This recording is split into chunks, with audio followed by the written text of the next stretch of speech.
जय माता दी। आज हम नवरात्रि के 8वें अध्याय को सुनेंगे।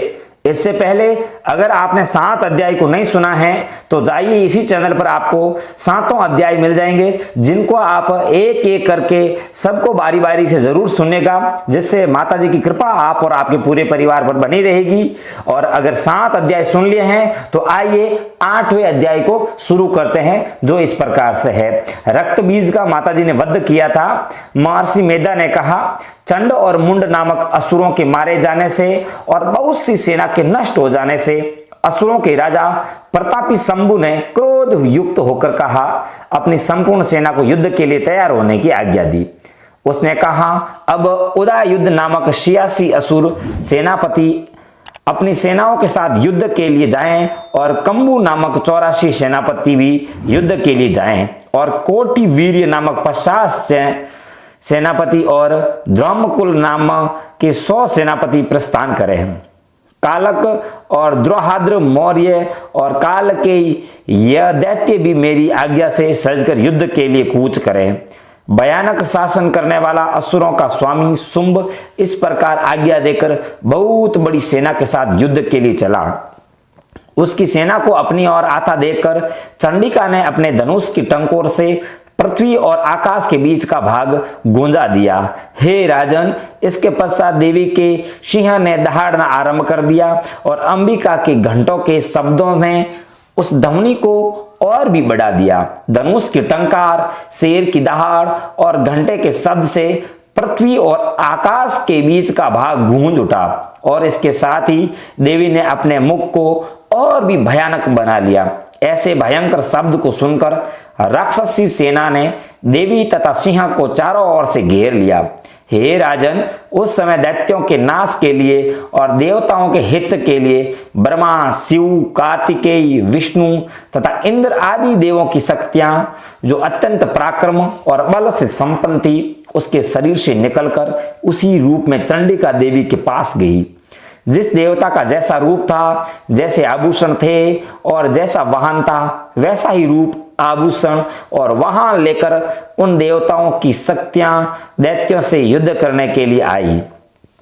हंस युक्त विमान में बैठकर और रुद्राक्ष की माला तथा कमंडलू धारण करके ब्रह्मा जी की शक्ति आई।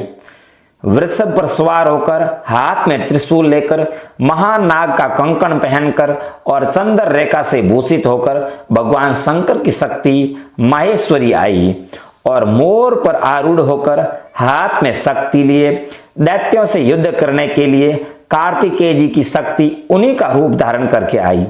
भगवान विष्णु की शक्ति गरुड़ पर सवार होकर शंख, चक्र, श्रांग, गदा, धनुष तथा खड्ग हाथ में लिए हुए आई। श्री हरि की शक्ति वाराही वारा का शरीर धारण करके आई और नरसिंह के समान शरीर धारण करके उनकी शक्ति नारसिंह भी आई। उसकी गर्दन के झटकों से आकाश के तारे टूट पड़ते थे और इसी प्रकार देवराज इंद्र की शक्ति ऐन्द्री भी ऐरावत के ऊपर सवार होकर आई। पश्चात इन देव शक्तियों से घिरे हुए भगवान शंकर ने चंडिका से कहा, मेरी प्रसन्नता के लिए तुम शीघ्र ही इन असुरों को मारो।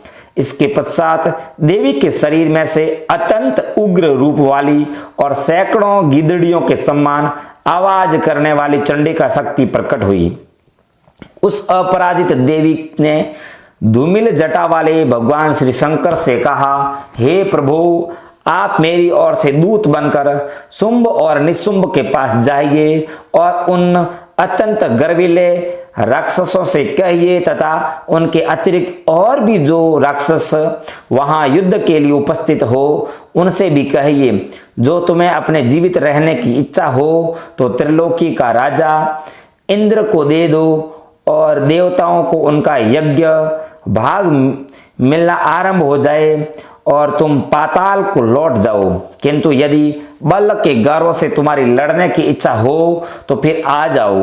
तुम्हारे मास से मेरी योगिनियां तृप्त होगी। चूंकि उस देवी ने भगवान शंकर को दूत के कार्य में नियुक्त किया था, इसलिए वह संसार में शिवदूती के नाम से विख्यात हुई।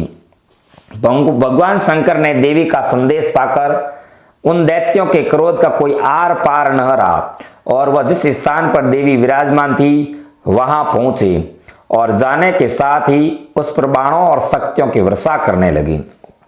देवी ने उनके फेंके हुए बाणों, शक्तियों, त्रिशूल और फरसों को अपने बाणों से काट डाला और काली देवी उस देवी के साथ आगे खड़ी होकर शत्रुओं की त्रिशूल से विदीर्ण करने लगी और खड़वांग से कुचलने लगी।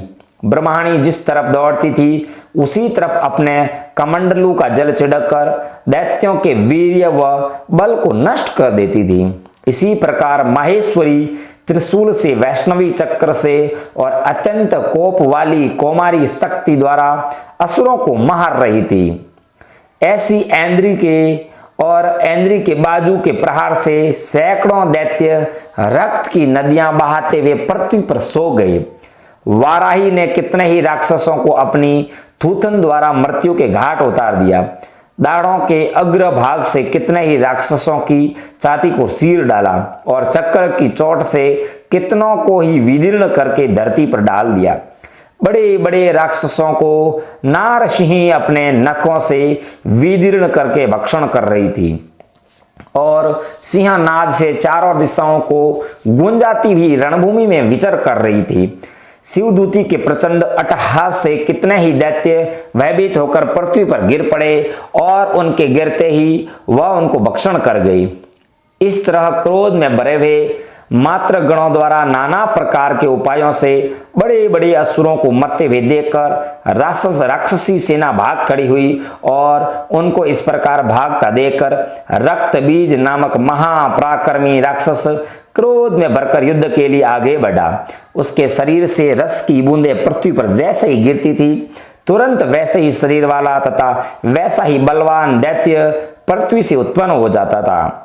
रक्त बीज गदा हाथ में लेकर ऐन्द्री के साथ युद्ध करने लगा।